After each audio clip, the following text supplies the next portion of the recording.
Radio Transmundial presenta Los Grandes Temas. Un tiempo donde el pastor Salvador de Lutri nos lleva a pensar en la problemática más profunda del ser humano. Los Grandes Temas. Estamos leyendo la primera epístola de Juan. Es una epístola compleja, pero estamos tratando de sacar las cosas que son simples para nuestra vida. Así que voy a leer el segundo capítulo de la epístola de Juan, los primeros 14 versículos, que son la meditación que nos toca en el día de hoy. Dice: hijitos míos, estas cosas os escribo para que no pequéis. Y si alguno hubiere pecado, abogado tenemos para con el Padre, a Jesucristo el justo. Y Él es la propiciación por nuestros pecados, y no solamente por los nuestros, sino también por los de todo el mundo. Y en esto sabemos que nosotros le conocemos, si guardamos sus mandamientos. El que dice yo le conozco y no guarda sus mandamientos, el tal es mentiroso y la verdad no está en él. Pero el que guarda su palabra, en este verdaderamente el amor de Dios se ha perfeccionado, por esto sabemos que estamos en Él. El que dice que permanece en Él, debe andar como Él anduvo. Hermanos, no os escribo un mandamiento nuevo, sino el mandamiento antiguo que habéis tenido desde el principio. Este mandamiento antiguo es la palabra que habéis oído desde el principio. Sin embargo, os escribo un mandamiento nuevo, que es verdadero en Él y en vosotros, porque las tinieblas van pasando y la luz verdadera ya alumbra. El que dice que está en la luz y aborrece a su hermano, está todavía en tinieblas. El que ama a su hermano permanece en la luz y en él no hay tropiezo. Pero el que aborrece a su hermano está en tinieblas y anda en tinieblas y no sabe dónde va, porque las tinieblas le han cegado los ojos. Os escribo a vosotros, hijitos, porque vuestros pecados os han sido perdonados por su nombre. Os escribo a vosotros, padres, porque conocéis al que es desde el principio. Os escribo a vosotros, jóvenes, porque habéis vencido al maligno. Os escribo a vosotros, hijitos, porque habéis conocido al Padre. Os he escrito a vosotros, padres, porque habéis conocido al que es desde el principio. Os he escrito a vosotros, jóvenes, porque sois fuertes y la palabra de Dios permanece en vosotros y habéis vencido al maligno. Hasta aquí nada más en la lectura de la palabra de Dios. Podemos tomar asiento. Cuando Juan comienza abruptamente su carta, él dice que hay un mundo conocido, que es este mundo que se ve, que está alrededor nuestro, y hay un mundo desconocido, que es el mundo espiritual, que lo intuimos pero no lo conocemos. Entre ese mundo espiritual y este mundo conocido hay un punto de convergencia, que es Jesucristo. Jesucristo es el Hijo del Hombre, porque es hombre en su totalidad. Es hombre porque tiene cuerpo, porque tiene reacciones humanas, porque se maneja entre los hombres, porque sigue todo el camino de los hombres, que es nacer, crecer, madurar, todo esto. Pero además es el Hijo de Dios, es el Dios hecho hombre. Entonces hay un punto de convergencia. Y Juan dice, ese punto de convergencia nos mostró quién es realmente Dios y quién es el Padre. Recordemos que el Señor Jesucristo dijo, el que me ha visto a mí, ha visto al Padre. Quiere decir que en Jesucristo está la manifestación, la visión completa de quién Dios es. Y Pablo dice, esto es muy importante tenerlo bien claro, y tener bien claro quién es Jesucristo y acercarnos a Jesucristo en la totalidad de su persona, porque Jesucristo es parte de la historia, porque es visible y palpable, pero es la revelación de la eternidad. Y nadie puede quedarse con la mitad. Ustedes seguramente habrán escuchado a mucha gente que dice, bueno, yo creo que ha sido un gran maestro. Yo cuando escucho a alguien que dice que limita a Jesús a que ha sido un gran maestro, que lo fue indudablemente, digo, jamás leyó el Evangelio. Porque si hubiera leído el Evangelio, se hubiera dado cuenta que Jesucristo, además de ser un gran maestro, dijo cosas que son únicamente las palabras de alguien que es Dios o de alguien que está loco. Es decir, usted no tiene opciones. O Jesucristo hablaba locuras o Jesucristo era el Hijo de Dios. ¿Por qué? Porque decir, me voy a preparar lugar para ustedes, vendré otra vez y os tomaré a mí mismo para que donde yo estoy ustedes también estén, o son las palabras de un loco o son las palabras del Hijo de Dios. Entonces usted no lo puede situar en el medio, es decir, es un maestro nada más. Usted tiene que definir. Y Juan dice, si queremos realmente que Jesucristo nos dé el gozo completo en nuestra vida, tenemos que entender bien quién es Él y para qué vino, cuál es la obra que Él lleva adelante. Y entonces Él dice, lo que vino primeramente a revelar es que Dios es luz. Como decía yo el domingo pasado, a mí me hubiera gustado que hubiera empezado diciendo Dios es amor.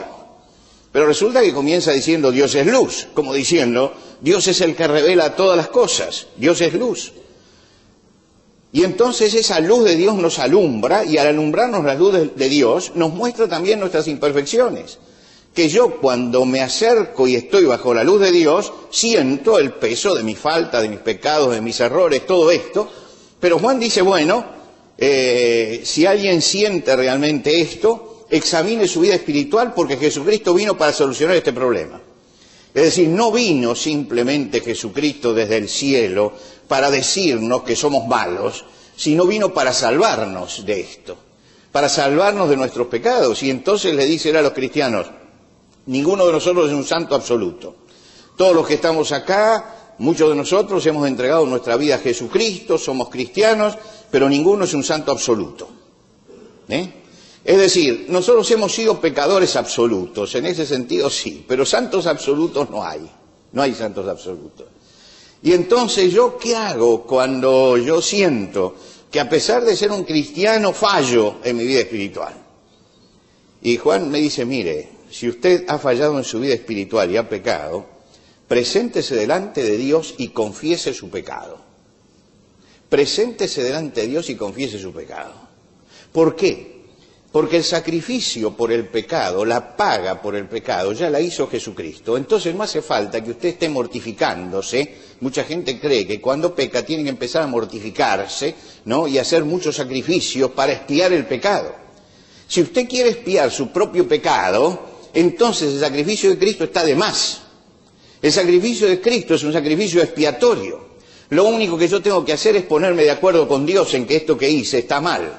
Y la palabra confesar es justamente eso, decir lo mismo. Yo me acerco a Dios y digo lo mismo que Dios. Esto que hice está mal, está mal. Admito mi condición de pecador. Y cuando yo empiezo a admitir que lo que yo hice está mal, tomo también una decisión. Y es que esto no voy a repetirlo, porque esto está mal, porque ya entendí que esto está mal. Y si he ofendido o he hecho algo, entonces voy y pido perdón a la persona o trato de reconciliarme con quien sea, porque tengo que tener otra actitud frente a la gente. Esto es lo que enseña justamente Juan en esta carta. Que nosotros podemos, cuando tenemos una carga en nuestro corazón y tenemos un pecado, podemos solucionar eso restituyendo la comunión con el Señor. Y Él dice, yo les escribo para que ustedes tengan comunión con Dios, para que tengan una relación fluida con Dios. Y esto se hace cuando aprendemos a analizar nuestra propia vida y nos damos cuenta que hay cosas que hacemos que están bien y hay cosas que hacemos que están mal. Y esas cosas no deben tolerarse en nuestra vida. Tenemos que buscar alguna forma de corregirla. Para concluir todo esto, el apóstol Juan dice así, hijitos míos, estas cosas os escribo para que no pequéis. Estas cosas es para que, pero, si alguno hubiere pecado, entonces tenemos un abogado para con el Padre, a Jesucristo el justo, y Él es la propiciación por nuestros pecados. Nos recuerda que tenemos un abogado para con el Padre. Ahora es interesante esto, decir, tenemos un abogado, tenemos un abogado. La palabra abogado viene de una frase latina, en nuestro idioma viene de una frase latina, ad auxilium avocatus, es decir, llamo a alguien que me auxilie. y esto es el sentido abogado, llamo a alguien para que me auxilie en este momento. Después la redujimos, juntamos la primera palabra con la última y decimos abogado. Es interesante que en el griego, que es en el idioma en que escribe Juan, es exactamente lo mismo la palabra. Él utiliza en el griego la palabra parakletos, para el que está puesto al lado para ayudar, es decir, el que está puesto al lado para auxiliar.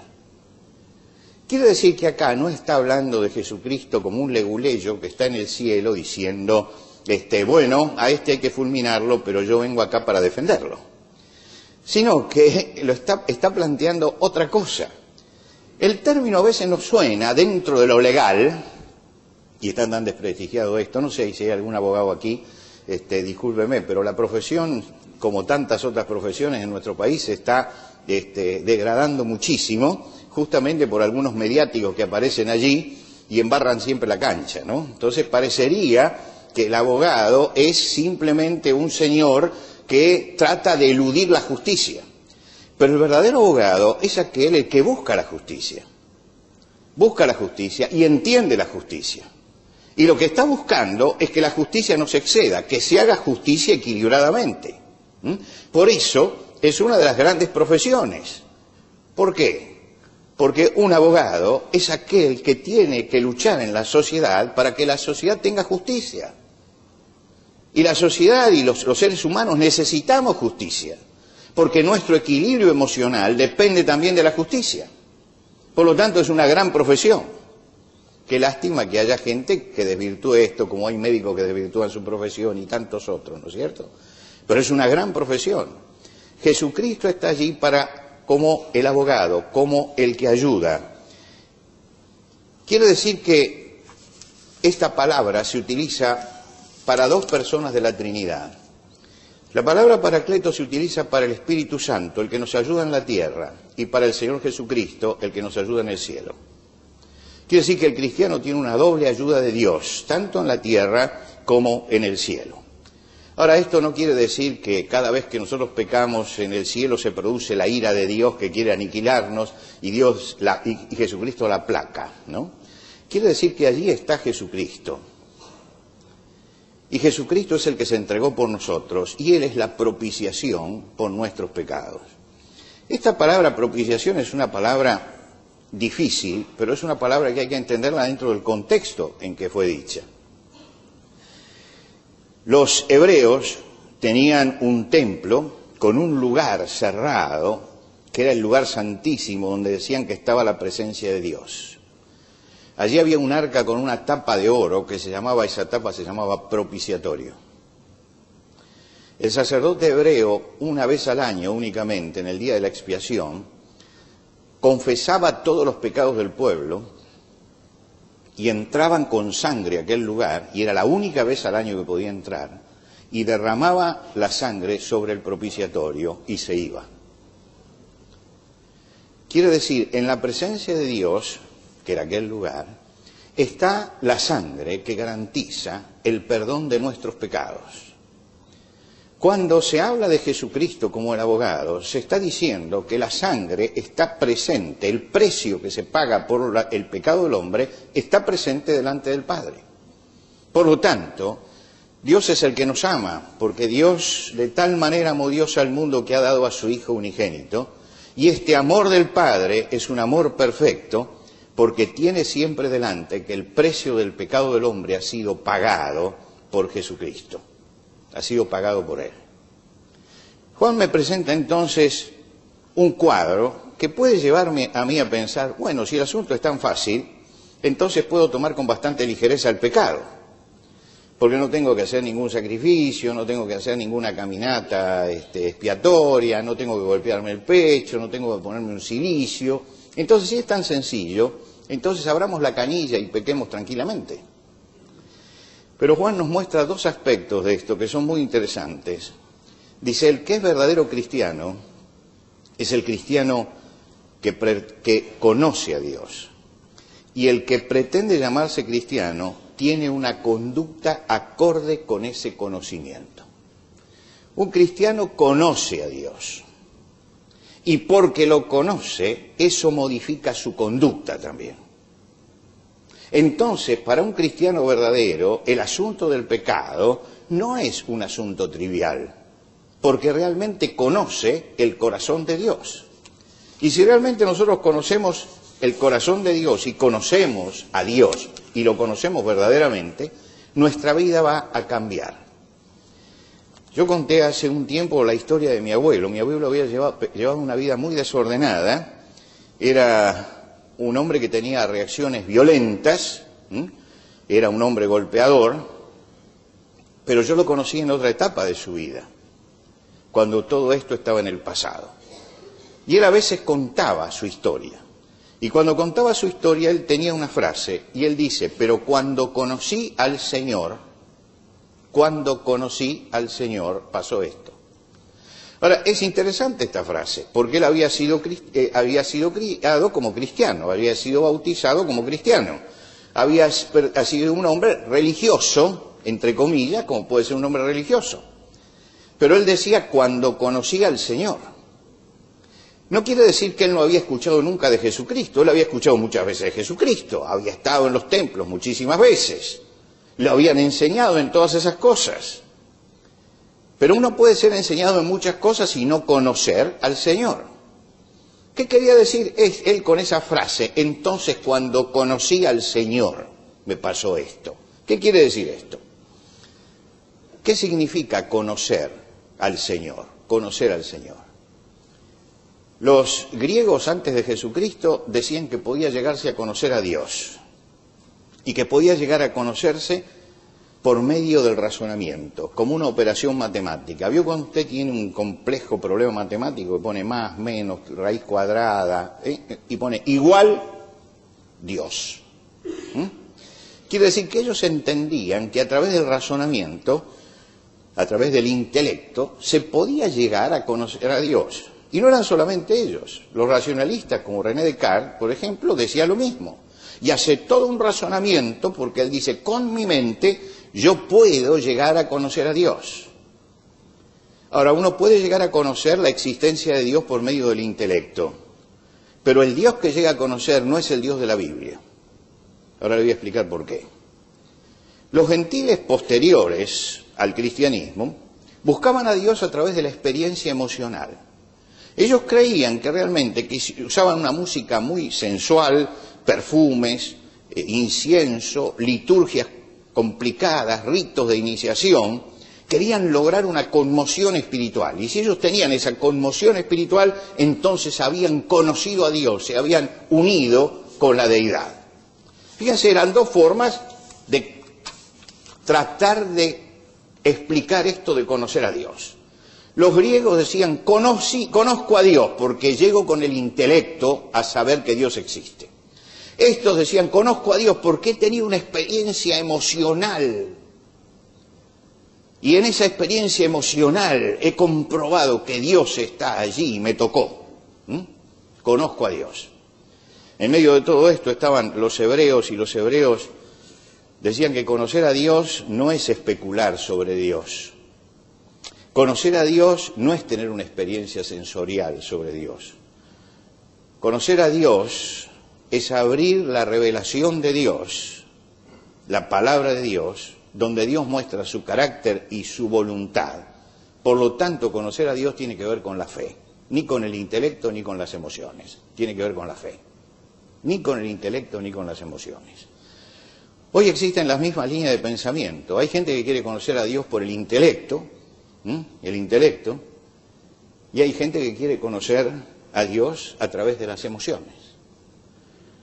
Los cristianos conocemos a Dios a través de su palabra, de la revelación, de los mandamientos de Dios, a través de Jesucristo. El que me ha visto a mí, ha visto al Padre. ¿Y cómo conozco yo a Jesucristo? Lo conozco a Jesucristo cuando leo el Evangelio. Y cuando yo leo el Evangelio y conozco a Jesucristo, entonces conozco a Dios. No negamos la importancia de la razón, ni tampoco la de los sentimientos. Pero el conocimiento de Dios, conocer a Dios, no significa conocerlo a través de la razón ni a través de una experiencia. Significa conocer los mandamientos de Dios. ¿Y qué significa la palabra conocer? Juan aplica el concepto hebreo de la palabra conocer. Conocer significa engendrar. Vean ustedes en Génesis capítulo 4, por ejemplo. Dice, conoció a Adán a su mujer y engendró un hijo. La palabra conocer significaba engendrar. Cuando Juan dice que un cristiano es el que conoce a Dios, está diciendo que es el que engendra algo de Dios, el que produce algo porque Dios está dentro de su vida. Conocer a Dios no es aceptar intelectualmente su existencia. Hay mucha gente que acepta intelectualmente la existencia de Dios y cree que Dios es como un objeto que se puede analizar o que se puede explicar. Hay mucha gente que sigue este camino, pero esto no significa que está reconociendo su poder y su autoridad. No significa que conoce sus mandamientos. Hay gente que tiene experiencias emocionales y dice, por esta experiencia yo soy uno con el Creador y yo y Dios estamos unidos y yo soy Dios. Ustedes han visto toda esta chantada que aparece por televisión, yo soy Dios y dígalo y todo esto. No se puede conocer a Dios por eso. Porque ¿cuáles son los principios morales? ¿Cuáles son los principios de conducta que tiene ese Dios de las emociones o ese Dios del intelecto? Si yo quiero conocer a Dios, el conocimiento de Dios produce un cambio moral en la vida. Y lo que quería decir mi abuelo cuando decía cuando conocí al Señor, es que había llegado el momento en que Dios había hecho un cambio en su vida. El cristiano es aquel que conoce a Dios como la persona que ha hecho un cambio en su vida, ha hecho un cambio en su corazón. Y entonces Juan dice, hay dos manifestaciones, dos maneras de verse que Dios ha hecho un cambio en la vida de la persona. Dice, y sabemos que nosotros le conocemos porque guardamos sus mandamientos. Es decir, el verdadero conocimiento engendra, reconoce la autoridad de Dios, acepta los mandamientos. Y no solamente los acepta, los adopta como forma de vida. Eso significa que hay un cambio moral. Y esto es lo que quería decir mi abuelo cuando decía, cuando conocía al Señor. Que yo acepté que Dios estaba allí, que Dios tiene mandamientos, que yo los había transgredido y que yo necesitaba arrepentirme de esto, cambiar mi forma de pensar y empezar a generar otra cosa. Significa que hay un cambio moral. Y conocer a Dios es tener un cambio moral en la vida. El apóstol Pablo escribe la carta a los Efesios y les dice cómo es ese cambio moral y se lo dice detalladamente. Le dice, desechando la mentira, hablen la verdad. Tiene que haber un cambio moral allí. En general el mundo se maneja con la mentira. La mentira es el pan nuestro de cada día, parece, en nuestra sociedad. El cristiano dice, no, yo no me voy a manejar con la mentira, me voy a manejar con la verdad. Ahora, la verdad significa que si yo digo una verdad, tengo a veces que pagar un precio. Pues pago el precio, pero me manejo con la verdad, porque soy un cristiano. Y un cristiano tiene que manejarse con la verdad. Dice, si alguno hurtaba, no hurte más, sino trabaje. Si alguno hurtaba, no hurte más. Usted sabe que hurtar no es solamente agarrarle la cartera, arrebatarle la cartera al que camina por la calle. Hay muchas formas de robar, ¿no es cierto? Hay muchas formas de robar. Desde el comerciante que pone una pesa falsa, hasta el que pone una ganancia exagerada, hasta el que se aprovecha de la necesidad de la gente para tener ganancias excesivas. Hay muchas formas de robar. Hasta el hombre que está trabajando y cuando el jefe no lo ve deja de trabajar, está robando. Está robando porque le están pagando para eso, para que trabaje. Hay muchísimas formas de robar. Acá dice, bueno, el que hurtaba no hurte más. Tiene que haber un cambio moral. Si yo soy un cristiano, tiene que haber un cambio moral. Ninguna palabra corrompida salga de vuestra boca. Hoy nuestro lenguaje se ha degradado de una forma tremenda. Ya se habla cualquier barbaridad en cualquier lado y los medios de difusión utilizan un lenguaje de lo más bajo y de lo más arrastrado. El cristiano no puede usar este lenguaje, aunque toda la gente lo use. ¿Por qué? Porque estas son palabras realmente que corrompen la mente del otro. Corrompen la mente del otro. ¿Por qué? Porque las palabras despiertan en los otros ideas, imágenes. Alguien me dice, las malas palabras no existen. Claro que las malas palabras no existen. No existen. Pero hay palabras que despiertan en el otro imágenes negativas que ensucian la mente y eso no debe decirse. Si usted no lo quiere llamar malas palabras, no lo llame. Pero usted sabe muy bien a lo que me refiero. Que hay palabras groseras. Pero además, ninguna palabra corrompida, una palabra que va a traer o va a perturbar a la otra persona, o va a hacerle mal a la otra persona, que a lo mejor puede ser una buena palabra de acuerdo al diccionario y a la práctica social, pero que puede hacer mal. Dice, el cristiano ha cambiado todo esto. Quítense de ustedes toda amargura, todo enojo, toda gritería, toda maledicencia, toda malicia. Es decir, quiten todo esto. ¿De qué está hablando Pablo a los Efesios? De que hay un cambio moral. De que si yo conozco al Señor, tiene que haber un cambio moral, que ha abandonado el camino del mal, de la destrucción, y ahí tengo una transformación interior por obra de Dios que ha llegado a mi vida, y eso se expresa exteriormente. Juan dice, el que dice, yo le conozco, y no guarda sus mandamientos, el tal es mentiroso, y la verdad no está en él. Está diciendo, si no está guardando los mandamientos y dice que conoce a Dios, la verdad es que no lo conoce. Una persona puede decir, yo conozco a Dios, porque intelectualmente llego al conocimiento de Dios. Pero un conocimiento intelectual no ve a Dios como autoridad y no acepta los mandamientos. Otra persona dice, yo siento a Dios, estoy en Dios y Dios está en mí. Es una conmoción emocional. Pero no siente a Dios como autoridad y no acepta los mandamientos. Ambos, dice, son mentirosos. La prueba es la relación que yo tengo con los mandamientos de Dios. Si alguien dice yo conozco a Dios, hay que mirarlo caminar a ver qué hace con los mandamientos de Dios.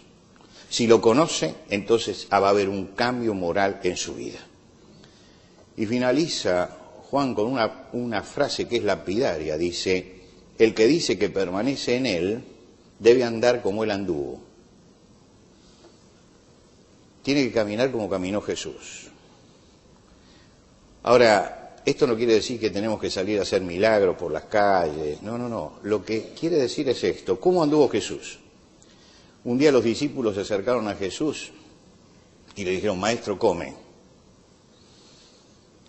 Y él le dijo, mi comida es que haga la voluntad de aquel que me envió. Ahí está el camino. El alimento elemental de mi vida es hacer la voluntad del que me envió. Un día testificó delante de los suyos y les dijo, ¿por qué no busco hacer mi voluntad, sino la voluntad del que me envió? Y los que lo oyeron orar en Getsemaní escucharon que Jesús decía, Padre, si quieres pasa de mí esta copa, pero no mi voluntad, sino la tuya. Esto es como él anduvo. ¿Cómo anduvo? Buscando hacer la voluntad del Padre. Y cada uno de nosotros como cristianos buscamos hacer la voluntad de Dios y buscamos cumplir los mandamientos. Juan nos dijo, puede ser que en esto vas a fallar, vas a fallar. Vas a fallar porque todavía tenemos el peso de lo que somos. Por eso tenemos un abogado para con el Padre, por eso podemos llevar nuestros pecados a Dios. Pero la búsqueda del corazón del cristiano es justamente cumplir con los mandamientos de Dios. Es decir, seguir al Señor con ese cambio de conducta, ese cambio moral que solamente Dios puede producir en nosotros. Esta es la primera de las marcas.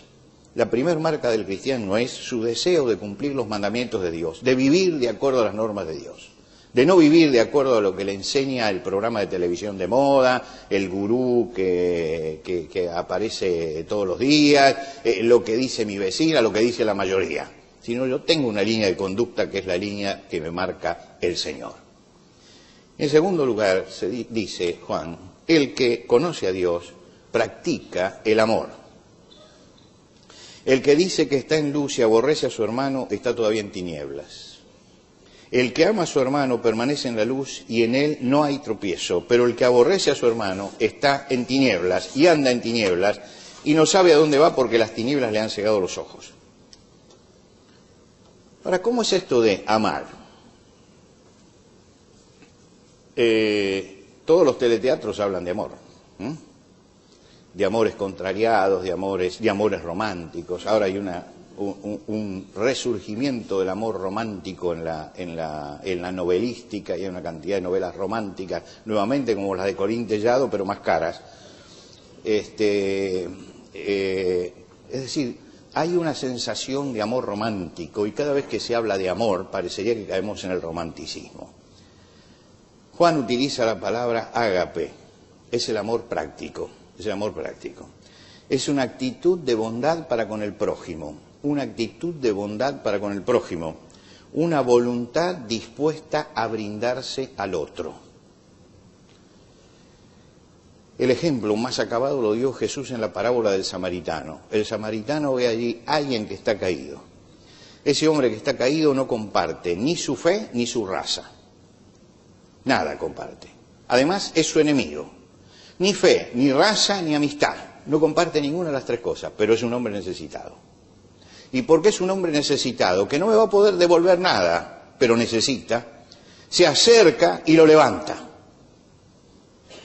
Y Jesús dice, este que lo levantó es el que cumplió el mandamiento. Eso es justamente el amor. El amor es el movimiento de la voluntad para hacer el bien a quien lo necesita. Y Juan dice, este no es un mandamiento nuevo. Claro que no es un mandamiento nuevo. ¿Por qué? Porque en la ley de Moisés ya estaba escrito, amarás a tu prójimo como a ti mismo. Quiere decir, no estoy acá contando ninguna novedad. Esto es lo que la ley de Dios dijo hace 2000 años atrás. Pero dice, pero es un mandamiento nuevo. ¿Y por qué es un mandamiento nuevo? Miren la explicación que da él. Sin embargo, escribo un mandamiento nuevo que es verdadero en él y en vosotros, porque las tinieblas van pasando y la luz verdadera ya alumbra. Es verdadero en él y en nosotros porque ahora se nos ha aclarado, porque ahora hay luz, hay luz. ¿Por qué es nuevo el mandamiento del amor? Si ya estaba. Porque lo vimos en Jesucristo. Lo vimos en Jesucristo. Jesucristo lo graficó y se hizo la luz sobre el mandamiento. A mí me gusta mucho Händel, la música de Händel. Y en la música de Händel hay una de las composiciones que es conmovedora. Es en Jerjes, hay un largo, el largo de Jerjes es conmovedor. Recuerdo que un día estaba haciendo un programa sobre Händel y fui a una disquería. Y el vendedor era un amigo conocido. Y le digo, mira, yo tengo que escuchar un pedacito de cada cosa porque tengo que ponerla en la radio y entonces es importante la grabación. Entonces él ponía el CD y empezó a buscar y de repente empieza el largo de Händel. Por una orquesta de Boston que es única. Y de pronto, ese largo que yo ya lo conocía y lo había escuchado tantas veces, pasa por un director y una orquesta con verdadera sensibilidad frente a Händel. Y empieza a sonar. Y entonces el que estaba mostrando el disco dijo, ¿ya está? No, digo, déjalo. Yo estaba paralizado frente a eso. Porque había descubierto que eso que conocía, pasado por la sensibilidad de un gran artista, no de alguien que conoce las notas, nada más, sino de un gran artista, tenía un sabor totalmente diferente. ¿Sabe cuánto duraba? 6 minutos. Lo tuve 6 minutos parado al vendedor, mirándome, esperando que yo le dijera que parara. Y no podía parar. Había algo totalmente distinto. Estaba pasando por el corazón de un gran director. Y cuando yo leo que el mandamiento este es nuevo en Jesucristo, digo, es el antiguo mandamiento que pasó por el gran director de orquesta. Él lo mostró en una forma totalmente diferente. Lo mostró en su propia vida, lo mostró en su conducta, lo mostró en lo que él era. Y eso, dice, es lo que caracteriza al cristiano, que trata de aprender de Jesucristo esas cosas. Mis hermanos, cuando llegamos al final de esta sección, entonces ya acá Juan, que comenzó su carta sin dirigirla a nadie, dice, ahora les voy a decir a quién la dirijo. Y termina diciendo, yo la dirijo, y utiliza la palabra a los niños, a los jóvenes, a los adultos. A los niños, a los jóvenes y a los adultos. Él no está hablando de los niños, los jóvenes y los adultos en la edad cronológica, sino en la edad espiritual. La edad espiritual es el grado de crecimiento que tenemos. Uno puede tener 30 años de cristiano, 50 años de cristiano y no haber crecido nada. Alguna vez conté acá a una mujer que un día me dijo, yo tengo 30 años de cristiano, le digo, no, usted tiene un año repetido 30 veces. Que es distinto. Usted no creció nunca. Porque si usted hubiera crecido espiritualmente no estaría planteándome lo que me plantea. Si me está planteando después de 30 años, quiere decir que usted tiene un año y lo repitió 30 veces. El crecimiento espiritual no tiene nada que ver con el crecimiento cronológico. No tiene nada que ver con el tiempo, tiene que ver con el compromiso. Niños, los que están dando los primeros pasos, ¿qué le dice Juan a los que están dando los primeros pasos? Ustedes saben que recibieron el perdón de los pecados y que conocen al Padre. Los que ya están en la lucha, le dice, ustedes saben que tienen victoria porque se están afirmando en la palabra de Dios. Y los que ya son adultos, él les dice, ustedes han alcanzado madurez y conocen profundamente al Señor. Yo les escribo para todos ellos. Para el que recién llega y está luchando todavía, para el que está en plena lucha y está madurando, para el que ya maduró, y les digo, todos tenemos que conocer a Dios, y conocer a Dios no es un asunto intelectual ni es un asunto emocional, es algo que todos tenemos que revelarnos en la conducta. ¿Cuánto hace que usted conoce al Señor? 3 meses. ¿Cuánto hace que usted conoce al Señor? 50 años. No interesa si son 3 meses o 50 años. A Cristo no se lo muestra por los años que uno tenga o por el tiempo que uno tenga. Se lo muestra por la actitud de vida, por la conducta que uno tiene. Los años no hacen sabios, los años hacen viejos, nada más. Nada más. Si cuando usted me dice, tengo tantos años, ¿no? Para mí no es un signo de sabiduría, es un signo de vejez, nada más. La sabiduría es otra cosa, es otra cosa. Dice, todos tenemos que mostrar que Dios está en nosotros por cómo vivimos, por los valores que tenemos, por los valores que practicamos y por la ayuda que le damos al prójimo. Dice, esto me dice si un cristiano conoce a Dios o no conoce a Dios. Un cristiano puede conocer la Biblia, puede conocer los ritos, puede estar bautizado, puede pertenecer a una iglesia y puede no conocer a Dios. Acá no dice, conoce a Dios porque va todos los domingos a la iglesia, conoce a Dios porque está bautizado, conoce a Dios. No, dice, mire, conoce a Dios de acuerdo a cómo vive. La vida del cristiano es la que manifiesta si conoce o no conoce a Dios. Entonces no sumemos cosas que no dan un buen resultado. Vayamos a sumar a nuestra vida esas cosas que dan como resultado el crecimiento. Usted puede conocer toda la Biblia y no conocer a Dios. Usted puede conocer toda la teología y no conocer a Dios. Usted puede haber pasado por todos los ritos y no conocer a Dios. A veces nos engañamos, porque entonces, como conozco la teología puede llegar a ser fundamentalistas y puede llegar a destruir. Conozco la Biblia puede llegar a ser eruditos en la Biblia. Pero no quiere decir que uno que conozca todo eso conoce necesariamente a Dios. Conocemos a Dios cuando nos acercamos a su palabra, no para conocer su palabra, sino para conocer al Dios de la palabra, que es distinto. Porque el otro es conocimiento intelectual nada más. El Dios de la palabra. Y cuando yo conozco al Dios de la palabra, mi vida cambia, mi personalidad cambia. Y no interesa los años que tenga. Hay gente que tiene 30, 40 años y sigue haciendo siempre las mismas macanas y las repite permanentemente. Quiere decir que no entiende nada. A lo mejor es un profesor en teología o es un profesor en Biblia, pero no conoce a Dios. El que conoce a Dios tiene una nueva vida. El que conoce a Dios tiene una nueva conducta, tiene nuevos valores.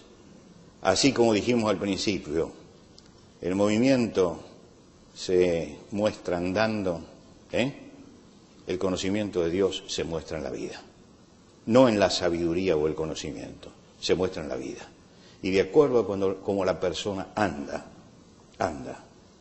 así es su conocimiento de Dios. Usted puede llenar su estudio de todos los diplomas que quiera. Ninguno de esos diplomas dice que usted conoce a Dios. El conocimiento de Dios viene por otro lado. Por otro lado. Me acuerdo de un lugar que teólogo que decía, en nuestro seminario nadie puede enseñar que no tenga un título académico terciario, universitario. Y alguien le contestó, si Jesucristo viniera no podría enseñar en su seminario. Porque a veces creemos que lo que hace a la persona espiritualmente es eso, y no es eso. Es la conducta, es la conducta. Es lo que la persona es cómo se conduce entre los demás, es cómo manifiesta la voluntad constructiva para el que tengo delante. Esto es lo que define al cristiano. Y Juan está diciendo a todas las edades espirituales, conocer a Dios es engendrar de Dios algo, es tener valores, es manifestar el amor de Dios a nuestro alrededor.